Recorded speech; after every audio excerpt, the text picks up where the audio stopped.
Hey guys, welcome back or welcome if you're new. As you can tell by the title of the video, I wanted to talk about something a little more serious, which is postpartum depression. It's something that I went through personally, that I know a lot of other women go through, unfortunately. So I'm gonna share my story and my experience with you guys, how I was feeling and everything, and then at the end kind of give you guys tips, a little bit of insight of what I did that kind of helped me get through it. And yeah, I hope you guys enjoy this. It is a little bit vulnerable for me, so bear with me, but let's get into it. So before I even had my daughter, while I was pregnant, all the women in my family, my mom, godmom, auntie, both of my grandmas were telling me to watch out and be careful for postpartum depression, basically telling me that it runs in the family, that they've experienced it, and talking about how crazy and serious it can really get, and to, make sure that if I need to get a therapist or talk to somebody, that I do. But because I have dealt with depression kind of all my life, I guess I thought that it would be the same thing that I've always dealt with. So that being said, I was not prepared. I ended up having my daughter on October 8th, and I had a C-section, so a surgery. I was awake and it was crazy. I was in the hospital for a couple of days, and then we finally went home, which is the best feeling in the world. Of course, I was healing from my surgery, so I've got a scar, and it was really hard for me to move around. My boyfriend was so amazing during that time, was helping me, get in and out of bed or sit down, and would literally wipe my ass, honestly. Shout out to him. So I was in a lot of pain and really exhausted and everything going through that, and I was also breastfeeding, which for me personally was so overwhelming and painful. Like, kudos to you for real if you breastfeed or you have, like, it's a lot. I did it for a lot less time than I wanted to, so that was really hard for me to accept. And then, of course, we're going through the newborn trenches. We're not getting any sleep. Obviously, she's not sleeping through the night yet, and she's crying. We go through witching hour, where she's just screaming and screaming, kind of not really for any reason.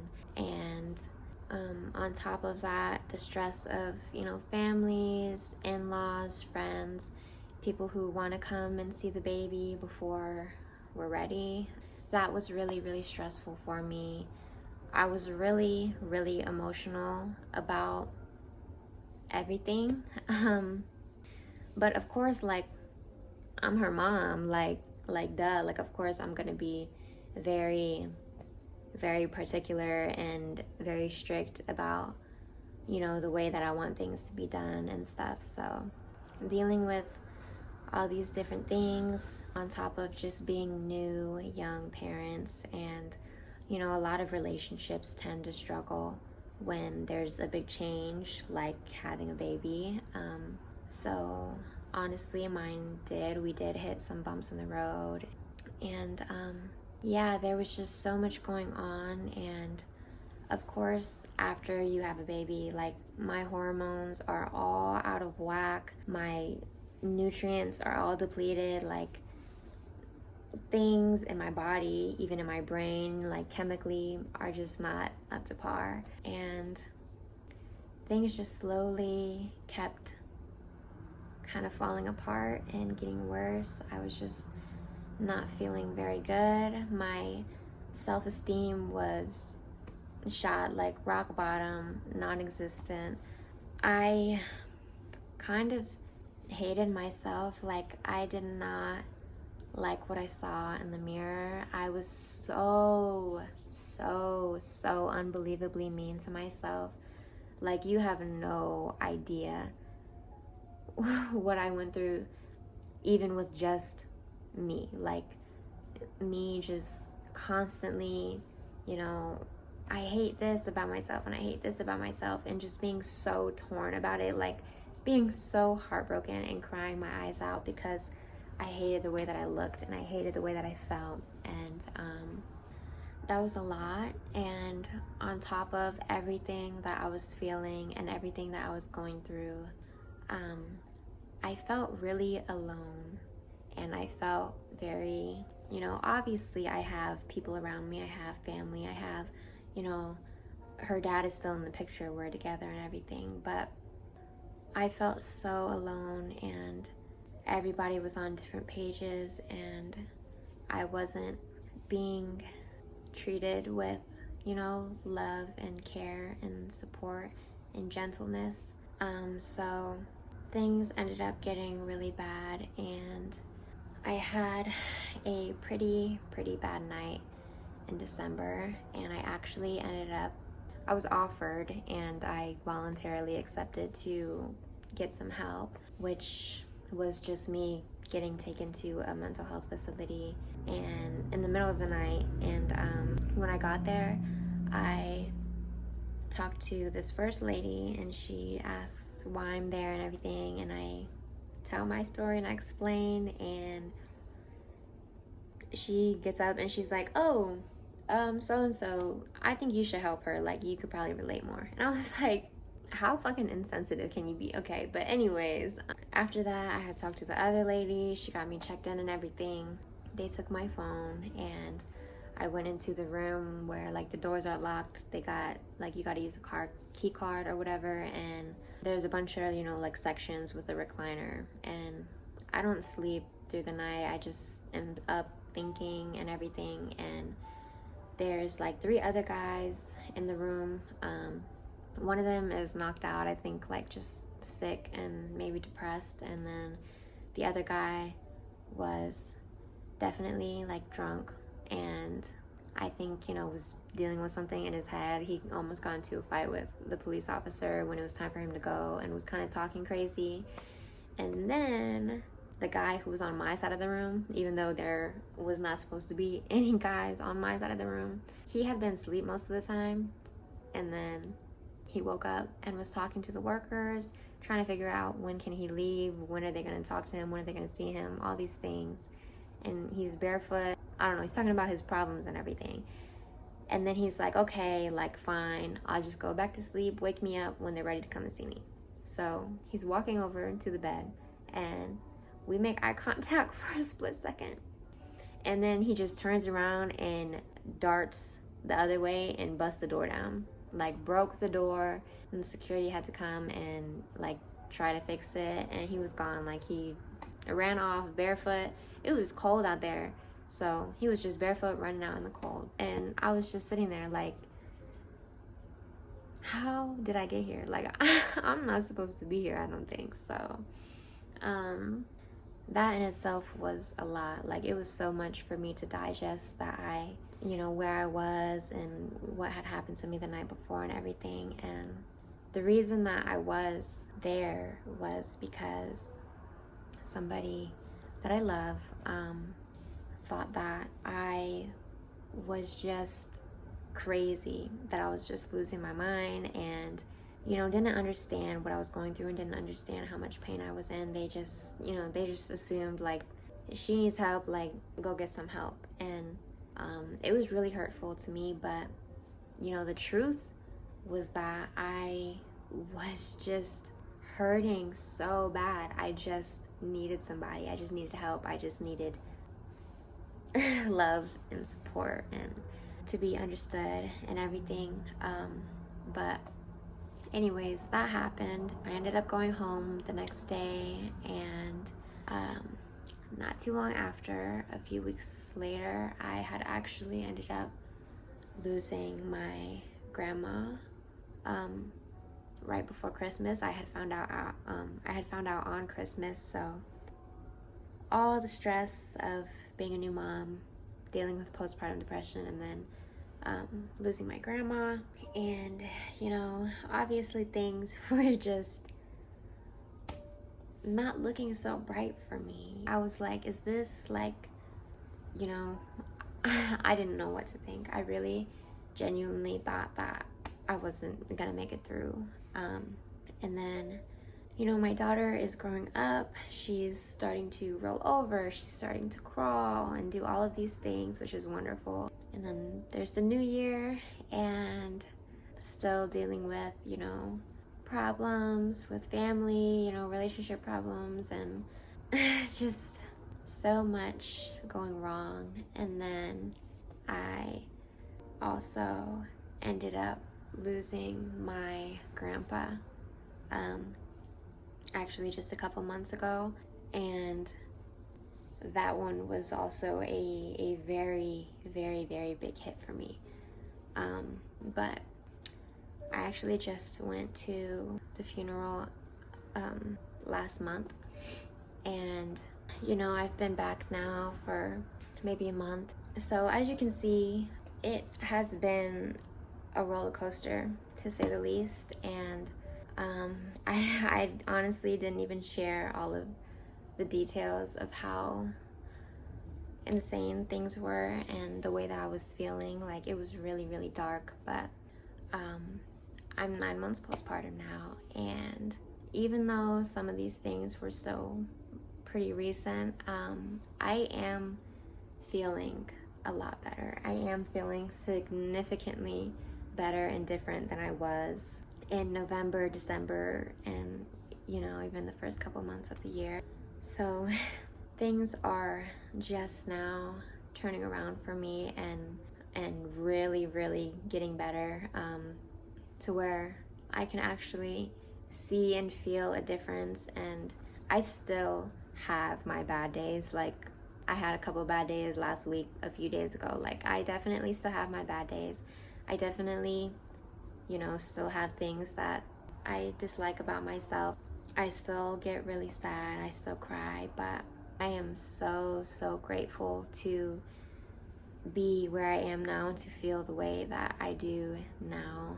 Even though I don't think that it's because all of a sudden my hormones and everything are fixed, because they're definitely not. I know that they're still imbalanced. I know that I'm definitely not eating enough or eating right and everything. So I want to say, like, it's definitely the little things that I've been doing over time. I mean, over a long period of time, I've been doing little things and really getting to the root of some of the problems that I was having with myself and with other people. And it took a lot.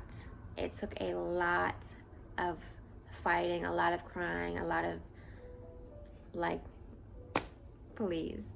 It took a lot, but I am so grateful to be where I am now, and I really, really want this to give you guys some hope and show you guys, like, I know how bad things can get. I know how horrible things can feel.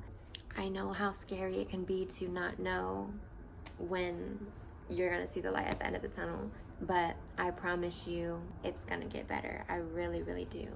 So now that you know my story, I'm gonna share some tips that I think will kind of help out, hopefully, just to kind of make your day easier, make yourself feel just a little bit better, even 1%. So the first thing I want to say are the basics, which is obviously get your rest. Most importantly, because you just went 9 months carrying a baby and then went through childbirth, which is insane and a whole different thing. You're figuring out an entirely new lifestyle, taking care of a new life. So rest as much as you can, as much as you need to. Make sure that you are drinking water, maybe electrolyte water, maybe juices, anything you can to make sure you're hydrated, make sure you're getting your vitamins and everything that you need. Try to, if you can, because I know I struggle with it, but try to eat whole, filling meals, you know, your fruits and veggies, your protein, all of that good stuff. The next thing that I would say is very, very important, which is no negative self-talk.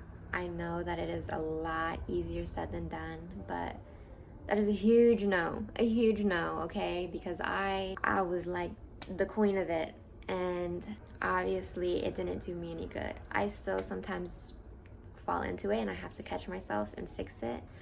I promise you, it's just gonna make things worse. I actually remember while I was pregnant and while I was, going through all of that and I was already feeling down and everything, I remember talking to my mom on the phone, and I had opened up to her, and she knew, of course, that I had some insecurities growing up. I would mention them every now and then, but she didn't know how deep it was for me and how serious they were. So me explaining it to her and bawling my eyes out, she ended up crying because she couldn't believe it. Like, she was like, how can you possibly be so mean to yourself? Like, how can you say those things about yourself? So she was, really upset about it, and she had said to me, what are you going to do if your daughter comes to you feeling the same way and saying the same things? Like, Mom, I hate this, I hate that, I hate my hair, my face, my nose, my body, everything.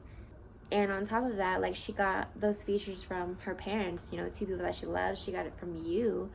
How are you going to guide her through that? How are you going to help her? Which was an eye-opener for me, because I've always wanted to be the mom that makes sure that my children are so confident and so sure of themselves and so deeply, truly in love with themselves that, I was like I cannot afford to, like, even though it's hard to say nice things to myself, especially when you don't believe it at the time, I was like, I cannot afford to do these things if I want my daughter to love herself.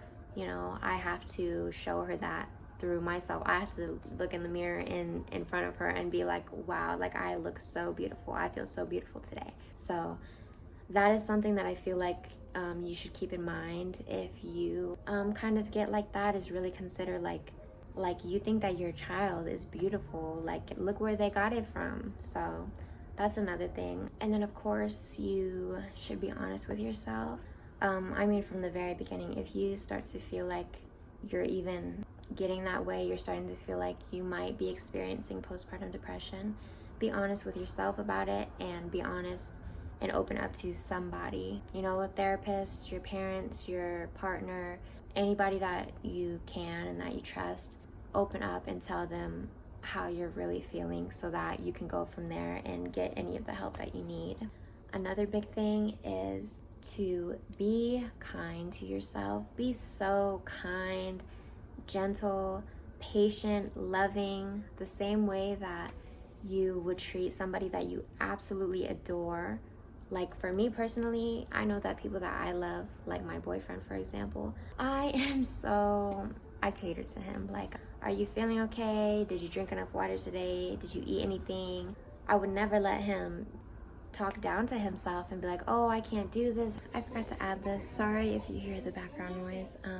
Another little tip is, whatever your living situation is, whether you're with your partner or you're staying with a friend or a family member that's trying to help you out, consider, okay, if they're stressing you out or they're doing things, consider sitting down with them and being honest and setting up boundaries, telling them, like, look, hey, this is what I'm going through, this is how I'm feeling, and honestly, it would help a lot if you did A, B, and C, or I would just really like if you kind of understood the way I was feeling, just so that they know, they're aware of how you're feeling, and that it's not just, I don't know, them thinking that you're just acting crazy, but consider communicating with them about your boundaries, which is, it's really, really important, and that'll help a lot. So that also. Another thing, whoever is taking care of you or helping you out, your partner or whatever, make sure you're taking care of that lady. If it's your girl, take care of your girl, take care of your woman. If it's your sister, your daughter, your best friend, whoever it is, take care of her, love her, support her, cheer her on, tell her she's doing an amazing job, offer to help wash the dishes or cook her something. Anyways, I just wanted to add that. I also want to say, obviously responsibly, okay? Do something that takes the edge off. For me personally, I like to smoke a little bit, okay? I like to roll up, and that's how I take the edge off. I'm not telling you to start. If you don't do that. But if there's any way that you like to relieve stress, whether it is, you know, doing yoga or working out or taking a nap or coloring, painting, creating something, rage room, you know, whatever you need. And lastly, I'm gonna say, stick around. Like, genuinely, please just stick around. I promise you, if you just stay here and you stick with it and you incorporate little things to try and make yourself feel better, over time, I promise you, things are going to start to get better. If you guys want another video about even more in-depth ways that I like to make myself feel better, or anything at all, if you guys have any ideas, any recommendations, anything you want to hear about or see, please let me know. If you have gone through this or you're going through it now, I would love to hear from you. And yeah, also, if you stuck around through this whole video and you watched the whole thing, I just want to say thank you so much. I really do appreciate it. And this actually took me so much time and effort to make. I had technical difficulties for so long. I'm still dealing with like my storage problems, and I almost scrapped this because I had got in my head, and I had one of my bad days, and I almost felt like it wasn't worth posting, but obviously I'm gonna do it anyways. And then the other day, oh my goodness, I put my phone up to start recording and I hear something behind me and tell me why there's a little beetle running across the room. And I was like, I'm not gonna sit here and record knowing that he could sneak up on me. And then he started to fly and I had to run to the room, and I hid there until my boyfriend got home. So it was a lot, but thank you for watching, and I hope that things start to get better for you. I hope that you start to feel better. I hope that you start to enjoy motherhood. I hope that you enjoy womanhood. I hope you enjoy your weekend. It's Friday. And I hope to see you guys in the next video. Just me and my baby. Oh, I just love you so much. I promise it gets better. I really do.